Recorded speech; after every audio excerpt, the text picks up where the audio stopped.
about UFC 259 with the main event, champ versus champ. We got Jan Blachowicz versus Israel Adesanya in the main event for the light heavyweight title. How excited are you about this fight? I'm very excited. If we actually have a fight season, this is probably the actual start of it. I feel like we said the Canelo fight was the start of it. I remember even thinking at the time, like, maybe let's start with a fight that we're going to, like, watch when it happens live. You know what I mean? Not just like, yeah, I'll catch it tomorrow. I know what the deal is. Man, this is an amazing fight. This is a great card. 4 UFC champions, 3 title fights. Israel Adesanya, my fighter of the year for last year. Has just looked unstoppable. Jan Blachowicz, amazing career turnaround. Knocked out Dominic Reyes, who should have beat John Jones in his last fight. He's the man at 205 pounds. But the story is, can Adesanya get over the hill of becoming a UFC double champion? Right? Blachowicz has been very overlooked in this, and I feel like unfairly so. He's very skilled. He's very skilled. And Adesanya has had a lot more stumbles than I feel like people realize because of his amazing performance against Paulo Costa. And so because of that, I feel like people are it's recency bias. I feel like there's some recency bias at play here, where even though Jan's last performance was so impressive, Adesanya's been so white hot that people don't look back. Could have lost against Romero. Got busted up against Kelvin. Got busted up against Vettori. Not busted up in the face against Vettori, but he dropped a lot of rounds. It was a very close fight. There's been a lot of close fights. There's been a lot of close moments, right, is what I'm trying to say here. Blachowicz coming back from a 6-year unimpressive streak. I mean, he was the champ at KSW. He was like the #1 star of their promotion. They brought in stars who were former UFC guys, former Pride guys to build him up. He came to the UFC and didn't look impressive. Lost to Jimmy Manua, Corey Anderson, Alexander Gustafsson. Pat Cummings, not the best loss on that record, but then made an amazing comeback. I mean, the knockout of Luke Rockhold, I think, was the match that kind of started opening some eyes of, okay, things are changing for him.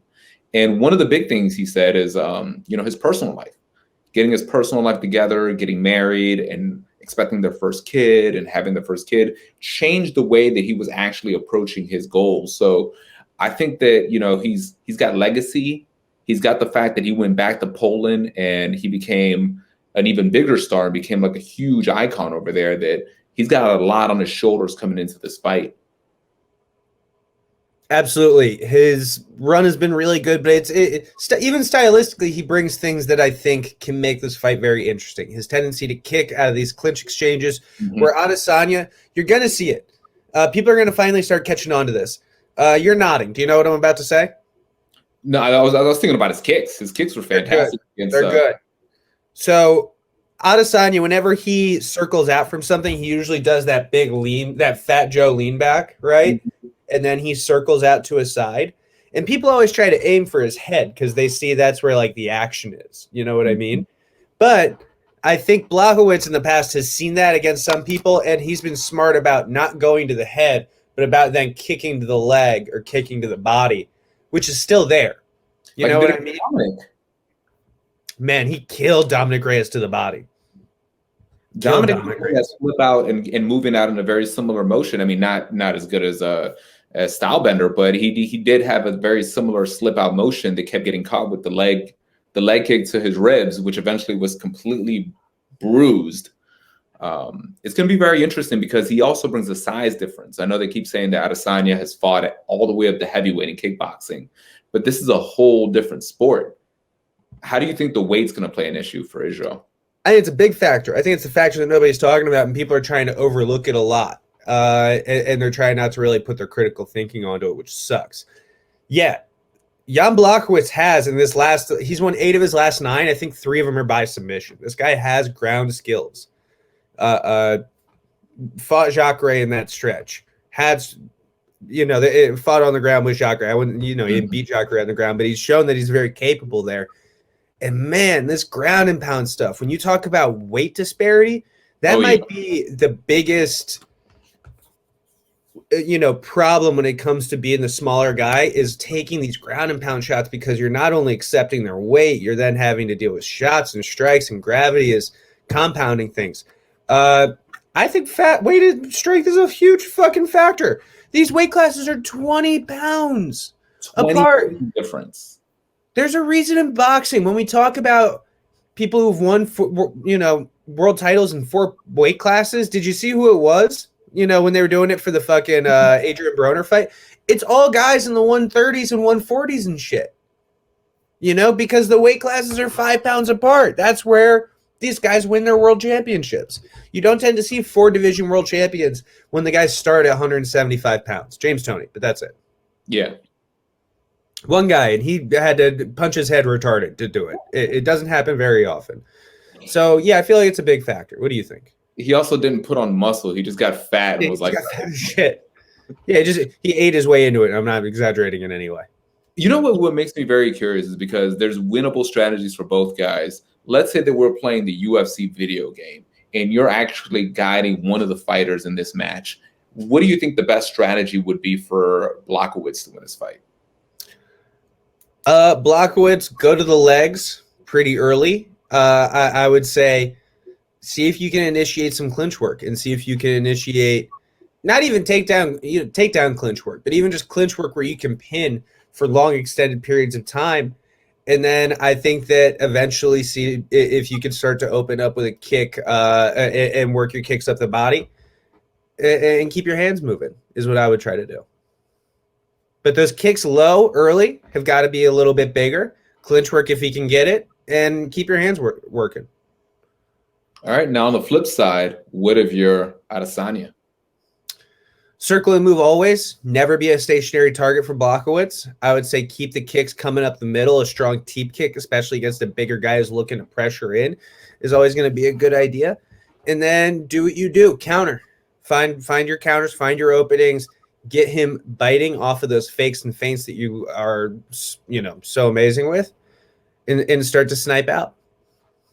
Man, the big question I'm going to see is because when I see them 20 pounds different, I see Adesanya have such a significant speed difference, but that 20 pounds is going to weigh you down a bit.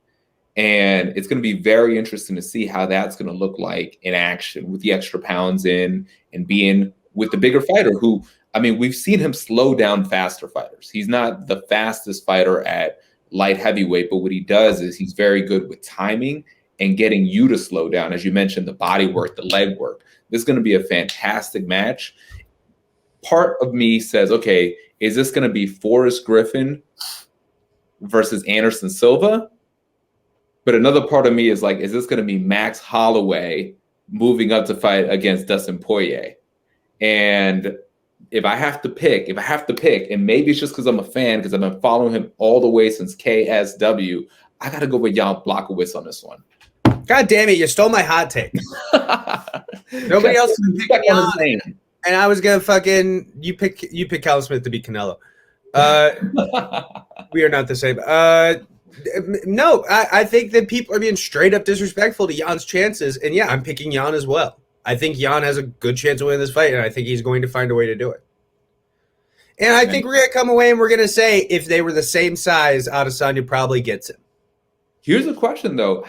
Because I've seen it before. So when a fighter goes up in weight and then comes back down, are they ever the same person again? See, here's the thing, though. Adesanya is not putting on any size for this, and he's talked a lot about that. He's going to weigh in at like 195. So I feel like that's where a lot of homeboy, man, who went up. Say again?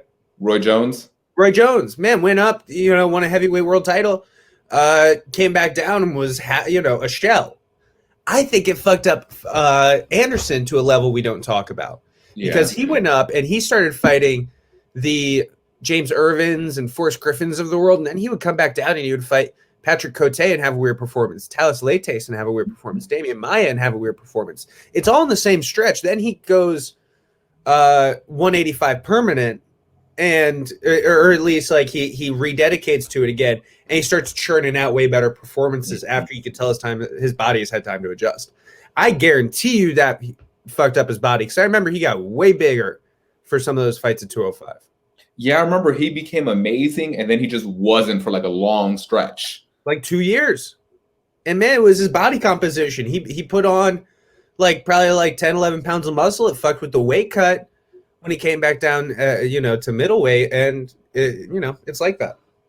All right, so we got our picks. So we both got Jan. It's gonna be fantastic to watch that.